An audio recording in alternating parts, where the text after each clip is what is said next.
Imagine this.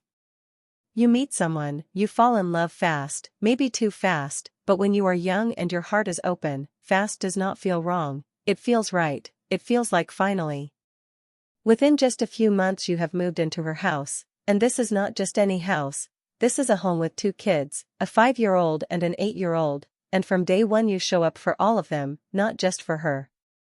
You set up your TV in the living room, you bring your Xbox, you leave your iPad out for the kids because why not, you are here, you are family now. The 8-year-old discovers Minecraft and you sit with him and play, the 5-year-old carries that iPad everywhere like it is glued to her hands, and for a while, life is genuinely good, warm, full, the kind of life you always wanted.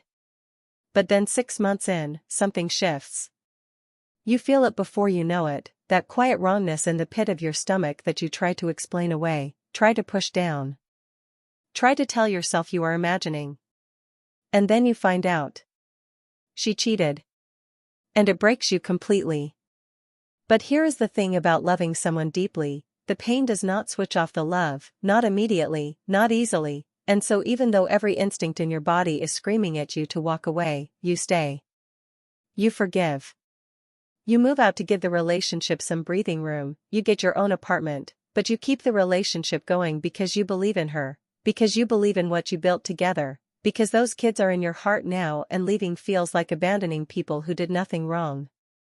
And even from your own apartment you are still paying her internet bill every single month, $30, because the account is in your name and because honestly you do not even think about it, it is just something you do. The same way you left the TV and the Xbox and the iPad behind when you moved out because why would you take things away from children who love them? This man had a good heart. A genuinely good heart. Which makes what she did next so much harder to hear. Fast forward another 6 months. Your 1-year anniversary arrives and you celebrate it, you do something special, she smiles and says all the right things, and for a moment you think maybe you really did get through the hard part. Maybe the worst is behind you. And then 1 week later your gut starts talking again. That same feeling. That same quiet wrongness. So you ask her directly, simple question, no games, did you spend the night with him, the same man from 6 months ago? And she leaves you on read. Not for a few minutes. 4 hours. You are sitting there staring at your phone, watching those 2 gray ticks, wondering if you are crazy, wondering if you are wrong, hoping you are wrong, and she is just leaving you there in that silence for hours. And then finally she responds. But not with a call. Not even with a text. She sends you a link to a shared Notes app document.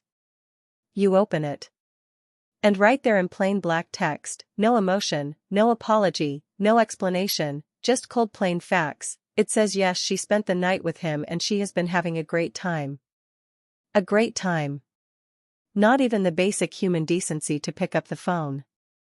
Just a Notes app document like she was sending you a grocery list. 1 week after your anniversary. Days before your birthday. He felt everything in that moment, the hurt that hits you like a wave you cannot breathe through, the anger that comes right behind it hot and sharp, the confusion of how someone can look you in the eyes and choose this, and underneath all of it the worst feeling of all, the self-doubt, that quiet voice.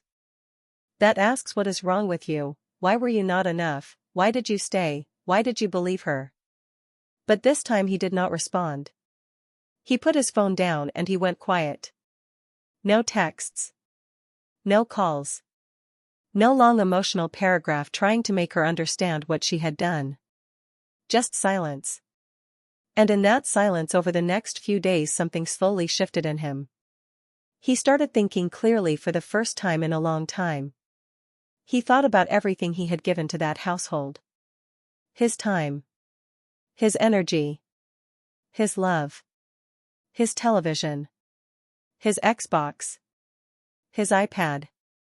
$30 every single month for an internet bill that she was using to make plans with another man. He had given and given and given and she had taken all of it and thrown it away. Twice. And then one evening he was going through his phone, just to cancel the internet bill finally, just to cut the last thread, and he opened the provider app and started looking through the settings. And that is when he saw it. A small toggle switch sitting right there in the settings menu. Internet on. Internet off. He could control the entire Wi-Fi connection remotely. From his apartment. With one tap. He stared at that button for almost a full hour. And he thought about those kids. He thought about how the 8-year-old used Minecraft every single evening to decompress after school, how it was part of his routine, how taking it away would throw his whole night off. He thought about the 5-year-old and how that iPad was the thing that made bedtime possible, how without it the whole evening routine fell apart. He knew exactly what those devices meant to that household. He had lived there. He had seen it every single day. No internet meant the games would not load. The iPad would not connect. And those kids would not understand why. They would just know it was broken and they would lose it completely. And she would walk in the door after a long exhausting day and be met with 2 screaming children and a router that no matter how many times she reset it would not come back on. And she would have absolutely no idea why. He thought about it for a long time. He thought about whether it was the right thing to do. He thought about those kids who had done nothing wrong. And then he thought about the TV he left behind. The Xbox. The iPad. Hundreds of dollars worth of things he walked away from because he did not want innocent children to suffer for something that was not their fault. He had already protected those kids more than their own mother had protected him.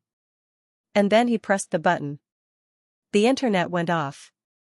And somewhere across the city she walked through the door tired and ready to finally just breathe for an hour, and before she could even sit down it started. The 8-year-old yelling that Minecraft would not load. The 5-year-old confused about why the iPad kept spinning and not connecting. Fix it, why is it not working? And she is standing there trying to reset the router, trying to call the provider, trying to figure out what happened, stress rising, evening falling apart, and she has no proof it was him. No way to know for certain. Maybe the bill was not paid. Maybe there was an outage. Maybe the router just died. He had pressed one button and left no fingerprints. And he was sitting in his apartment in complete silence. No chaos. No screaming. No stress. Just quiet. The kind of quiet he had not felt in a very long time. He said later that it was not his proudest moment. And maybe that is true. But here is what else is true. He gave that household everything he had. He stayed after betrayal number 1 because he believed in her. He kept paying that bill because he still cared. He left his things behind because he loved those kids. And she repaid all of that with a Notes app document and the phrase having a great time. He pressed one button. He took back his $30 a month. He took back his peace. And he moved on. And honestly, after everything she put him through, I think he earned that button press. Sometimes the most powerful response to someone who has broken your heart is not the paragraph, not the confrontation, not the explosion. Sometimes it is just silence and one quiet decision that reminds you that you still have power over your own life. Drop a comment below and tell me what would you have done. And if you are new here, subscribe right now because every single week we bring you stories exactly like this one. Real people, real betrayal, real revenge. Hit that like button if you watched till the end, it helps this channel more than you know, and I will see you in the next one.